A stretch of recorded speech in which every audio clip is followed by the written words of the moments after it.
शांति। ओम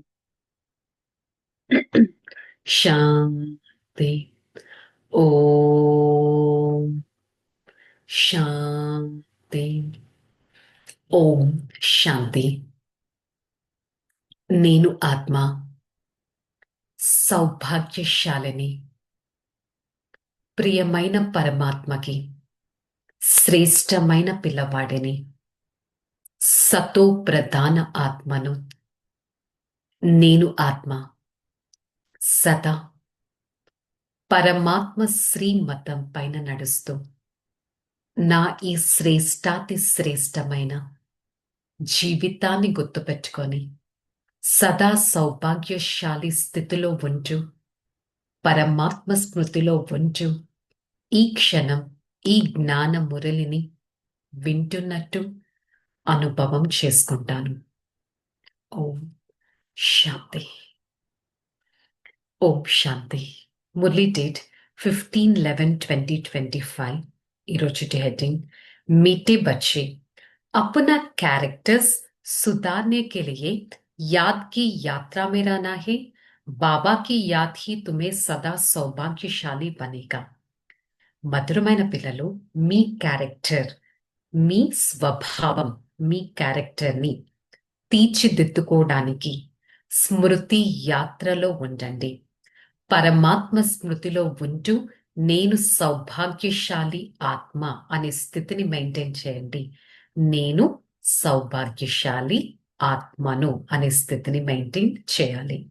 ప్రశ్న: अवस्था की परख किस समय होता है? अच्छी अवस्था किसको कहेगा? अवस्था की परख बीमारी के समय होता है. बीमारी में खुशी बनी रहे तो खुशनुमा चेहरे से सबको बाबा की याद दिलाते रहे, यह अच्छी अवस्था है. अगर खुद रोएगा, उदास होगा तो खुशनुमा कैसे बनाएगा? कुछ भी हो जाए रोना नहीं है. బాబా ఈరోజు హోంవర్క్ ఇస్తున్నారు. Life long homework. ఏం జరిగినా ఏడవకూడదు. మీ అవస్థ మంచిగా ఉందా లేదా ఎలా తెలుస్తుంది? అనారోగ్యపు సమయంలో కానీ మీరు హ్యాపీగా ఉంటూ మీ ముఖవర్చస్సు కూడా హ్యాపీగా ఉంటే అంతా నా లెక్కాచారాలు, నేను చేసుకున్నది ఇప్పుడు ఆ లెక్కాచారాన్ని తీర్చుకుంటున్నాను, పుణ్య ఖాతాను జమ చేసుకుంటున్నాను, పరమాత్మ నాతో ఉన్నారు, నాకు ఏం కాదు. సో అలాంటి బ్యూటిఫుల్ అవస్థను మీరు జమ చేసుకోవచ్చు. ఎలాంటప్పుడు అనారోగ్యపు పరిస్థితిలో ఉన్నా కూడా. అదే అనారోగ్యపు సమయంలో ఏడుస్తూ ఉదాసీనంగా బాధగా ఉంటే ఏం జరుగుతుంది? అక్కడే కదా మన టెస్టింగ్ టైం.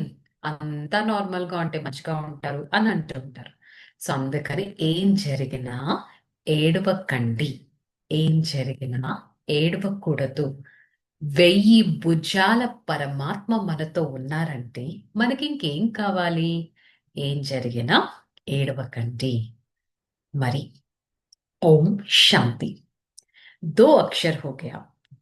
దౌర్భాగ్యశాలి, సౌభాగ్యశాలి. రెండే 2 అక్షరాలు. దుర్భాగ్యశాలి అన్న అంటారు, సౌభాగ్యశాలి అన్న అంటారు. సౌభాగ్య చలా జాతా హై తో దుర్భాగ్య కహా జాతా హై. సౌభాగ్యం వెళ్ళిపోయిందంటే దుర్భాగ్యం అని అంటారు. ఒకవేళ స్త్రీ పతి చనిపోతే దౌర్భాగ్యం అని అంటారు కదా. ఎందుకు? తను ఒక్కటే ఉండిపోతుంది. సో కానీ మీరు సదా సౌభాగ్యశాలిలు. ఎందుకంటే సత్య త్రేతాయుగాల్లో దుఃఖం అనేది ఉండదు. అకాల మృత్యువు యొక్క పేరు కూడా ఉండదు. అక్కడ నా నా తలరాత ఇలా ఏంటి ఇలా ఉంది, విడో అంటారు, విధవ అంటారు, ఇలాంటి వర్డ్స్ అక్కడ ఉండనే ఉండవు. బికాస్ అక్కడ దుఃఖమే దుఃఖం ఉండదు. అక్కడ ఎవ్వరు ఏడవను కూడా ఏడవరు. ఒక పెద్ద సాధు సంతులైనా కానీ దుఃఖాన్ని అయితే ఇక్కడ పొందుతారు కదా. कोई पागल बन पड़ता है, बीमारी रोगी हो जाता है, या तो రోగి దునియా హే. ఇక్కడ ఎలా అయిపోయిందంటే కొంతమంది పిచ్చి వాళ్ళు అయిపోతారు, ఇంకొంతమందికి ఏవో రోగాలు వచ్చేస్తాయి. ఇది ఉన్నదే రోగి ప్రపంచం కదా. దీనికి క్వైట్ ఆపోజిట్ సత్యుగాన్ని నిరోగి ప్రపంచం అని అంటారు. భారతదేశం పరమాత్మ మళ్ళీ నిరోగిగా తయారు చేస్తున్నారు. సో మన క్యారెక్టర్స్ చాలా మంచిగా పెట్టుకోవాలి. ఎందుకంటే అందరి క్యారెక్టర్స్ పాడైపోయాయి. అందరి క్యారెక్టర్స్ ని తీర్చిదిద్దడానికి పరమాత్మ వచ్చారు. సో మీ స్కూల్లో మీ రిజిస్టర్ ని చక్కగా చేసుకోవాలి. క్యారెక్టర్ బట్టి తెలిసిపోతుంది వీరు పరమాత్మ పిల్లలా కాదా అనేది.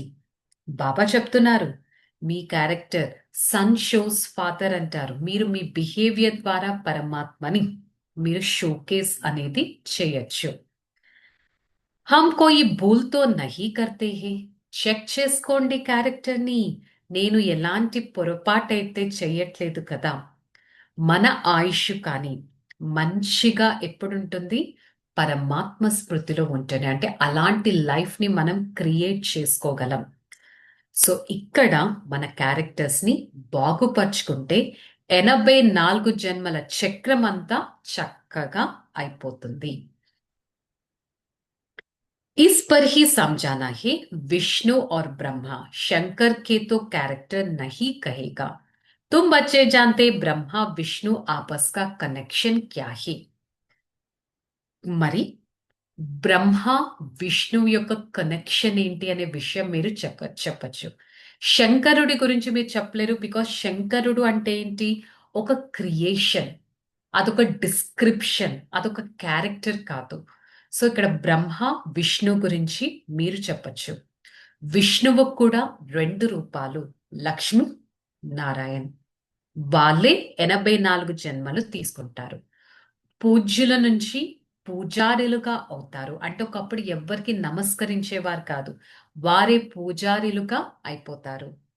మరి ఏ విధంగా పరమాత్మ ఒక సాధారణమైన తనువులోకి వచ్చి ఇంతటి జ్ఞానాన్ని అర్థం చేయిస్తున్నారంటే మీరు ఎప్పుడూ సంశయంలో పడకూడదు.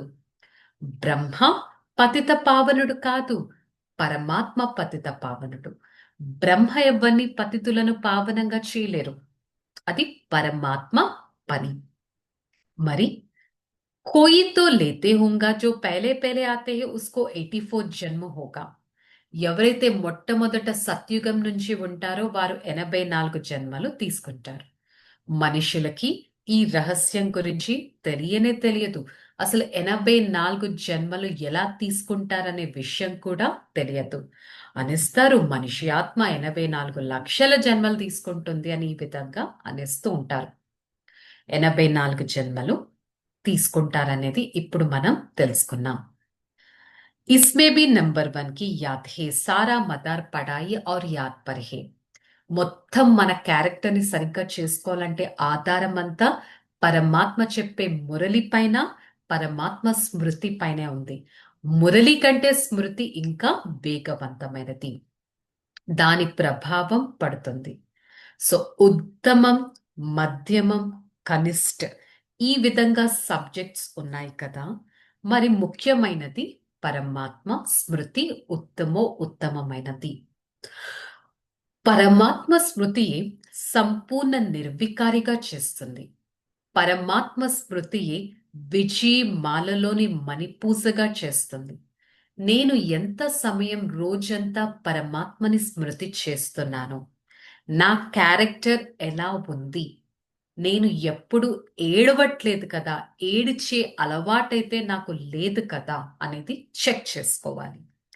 అంత అనారోగ్యం వచ్చినా నేను సంతోషంగా ఉంటున్నానా, బాధపడుతున్నానా, అయ్యో నాకెందుకు ఇలా అయింది, అలాంటి దుఃఖమైతే లేదు కదా. అక్కడ తెలిసిపోతుంది మనం ఎంత స్ట్రాంగ్ గా ఉన్నాము అనేది. భగవంతుడి సందేశం ప్రతి ఒక్కరికి ఇవ్వాలి. నేను శివ్ బాబా యొక్క మెసెంజర్ని అనే విషయాన్ని ప్రపంచానికి మనం తెలియచేయాలి. బాబా కైతే తుమ్ బచ్చోं को कुछ भी पता नहीं था. బాబా చెప్తున్నారు అసలు మీకు ఏది తెలిసేది కాదు, నేను మీకు అన్ని అర్థం చేయిస్తున్నాను. భక్తి మార్గం మొదలవ్వడంతోనే దుఃఖం అనేది మొదలైంది. ఇంకా దేవతలు అంటూ చెప్పడానికి ఎవ్వరూ లేరు. ఒకప్పుడు సర్వగుణ సంపన్నంగా ఉండేవారు. ఇప్పుడు ఆ కళలన్నీ మాయమైపోయాయి. మెల్లమెల్లగా కళలన్నీ మాయమైపోయాయి. ఈ ప్రపంచం ఒకప్పుడు సతో ప్రధానంగా ఫస్ట్ క్లాస్గా ఉండేది. ఈ పాత ప్రపంచం మళ్ళీ ఇప్పుడు కొత్తదిగా అవుతుంది. సర్వ గుణాలతో సంపన్నుడు ఎవరు? లక్ష్మీనారాయణుడు. ప్రతి ఒక్కరు అంత సర్వ గుణాలతో సంపన్నంగా సంపూర్ణ నిర్వికారిగా అవుతారు. ఎంతటి సంపూర్ణత అంటే 16 కళల సంపూర్ణంగా మీరు అవ్వగలరు. సత్యుగంలో న్యాచురల్ బ్యూటీ అనేది ఉంటుంది. ఇక్కడ ఎలా అయితే ఆర్టిఫిషియల్ బ్యూటీ ఉంటుందో అక్కడ సహజ సిద్ధమైన అందం అనేది ఉంటుంది. అక్కడ పేదవారు అంటూ ఉండనే ఉండరు. అందరూ చాలా సుసంపన్నంగా ఉంటారు. కానీ ఇక్కడ పేదవారు ఆకలితో చనిపోతూ ఉంటారు. పాపం వారి పరిస్థితి ఎలా ఉందో చూడండి. కానీ సత్యుగంలో అలాంటి అవస్థ ఉండదు. అందుకే ఏమంటారు దాన్ని? సత్యుగం అని అంటారు. సో ఈ విధంగా మనం ఎలా తయారవుతున్నాం అనేది ముందు ముందు మీకు సాక్షాత్కారాలు కూడా అవుతాయి. పరమాత్మ నుంచి సహాయం కూడా లభిస్తుంది. విశ్వానికే యజమానిగా తయారు చేసే పరమాత్మకి మనం పిల్లలుగా ఉన్నాము అంటే ఎంతటి అదృష్టం, ఎంతటి సౌభాగ్యశాలిలం అనేది మీకు గుర్తుండాలి. बहुतों की बुद्धि बाहर चली जाती, इसलिए 5-10 मिनट्स याद बाद भी सावधान करना चाहिए. సో బాబా ఇక్కడ మెయిన్ గా ఏం చెప్తున్నారు? ఆత్మ అభిమానిగా కూర్చోవాలి. సోల్ కాన్షియస్నెస్ అనేది మెయింటైన్ చేయడం చాలా ఇంపార్టెంట్. ఒకవేళ సోల్ కాన్షియస్ లో ఉండాలనే అటెన్షన్ ఇవ్వకపోతే 5 మినిట్స్ తర్వాత ఈ బుద్ధి ఎక్కడికో వెళ్ళిపోతూ ఉంటుంది. సో మధ్యలో సావధాన్ జాగ్రత్తగా ఇవ్వడం చాలా ఇంపార్టెంట్. ధారణ, अपना टाइम रूहानी धंधे में सफल करना, हीरे जैसा जीवन बनाना, अपने को सावधान करते रहना ही शबीर समझने की खड़ी बीमारी से बचने का पुरुषार्थ करना है. మీ టైం ఆత్మిక సేవలో సఫలం చేసుకోవాలి. మీ సమయాన్ని ఆత్మిక సేవలో సఫలం చేసుకోవాలి. వజ్ర సమానమైన జీవితాన్ని మీరు తయారు చేసుకోవాలి. జాగ్రత్తగా ఉండాలి. నేనొక శరీరం అని భావించి ఆ అనారోగ్యం తొలగించండి మొదట. అంతటి పురుషార్థం మీరు చేయాలి. कभी भी మాయా కా దాస్ నహీ బన్నా హే. మాయకి దాసిగా అవ్వకూడదు. మాయ చెప్పినట్టు మనం లొంగిపోకూడదు. భగవంతుడిని తెలుసుకోవాలి. ఎట్ ద సేమ్ టైం నేనొక ఆత్మ అనే స్మృతి ఎప్పటికీ ఉండాలి. ఖుషీ రహే హమ్ బెగ్గర్ సే ప్రిన్స్ బన్ రహా హే. సంతోషం ఉండాలి. నేను ఆత్మ బెగ్గర్ నుంచి ప్రిన్స్ కుమారుడిగా తయారవుతాననే సంతోషం మీకు ఉండాలి. అంతటి సోల్ కాన్షియస్ స్టేజ్ ని మెయింటైన్ చేయాలి. वरदानम, अनुभवों के गुह्यता को प्रयोगशाली में रव नए रिसर्च करने वाले अंतर्मुखी भव. అనుభవాల గుహ్యతను అంటే ఎక్స్పీరియన్సెస్ ఎంత లోతుగా వెళ్ళినట్టయితే, వాటిని ప్రయోగం చేసినట్టయితే ప్రతి క్షణం అంతర్ముఖత స్థితి అనేది వస్తుంది. ఎవరైతే మొదట అనుభవాన్ని ప్రత్యక్షం చేస్తారో, అనుభవం పరమాత్మ తోడు అనుభవం, పరమాత్మ స్మృతి అనుభవం, మురళిని ఇంప్లిమెంట్ చేసే సమయం, పరమాత్మ మన సమయానికి మన చెయ్యి ఎలా పట్టుకుంటారు, పరమాత్మ ప్రతి ఒక్కటి మనకి ఎలా సాక్షాత్కారం చేయిస్తారు, ఈ అనుభవాలను ప్రత్యక్షంగా మీరు అనుభవం చేసుకోండి. అంతర్ముఖి స్థితిని మీరు ఎంతగానో డెవలప్ చేయొచ్చు. అనుభవాల గుహ్యతకు లోతుగా వెళ్ళిపోండి. అనుభవాల లగ్నంలో మీరు మగ్నమైపోయి ఉండండి. అంతటి ఆత్మికతను అభ్యాసం చేయాలి. స్లోగన్, संतुष्टता की सीट पर बैठकर परिस्थितियों का खेल देखने वाले संतुष्ट मनी भव. సంతుష్టత అనే సీట్ పైన కూర్చొని పరిస్థితుల ఆటను చూస్తూ ఉండే సంతుష్టమని భవ. సంతుష్టత, సాటిస్ఫాక్షన్ అనే సీట్ పైన చూస్తూ పరిస్థితులను చూడండి, సంతుష్టమని ఆత్మగా ఉండండి. ఓకే, ఈరోజు మురళి స్వమానం. నేను సంతోషకరమైన ఆత్మను, ఖుష్ నసీబ్ ఆత్మ. I am a happy soul. Okay, చలో రిలాక్స్. ఓం శాంతి. నేను ఆత్మ శ్రేష్టమైన వారిని, ఎంతో సంతోషకరమైన వారిని, సహజ స్వరూపాన్ని,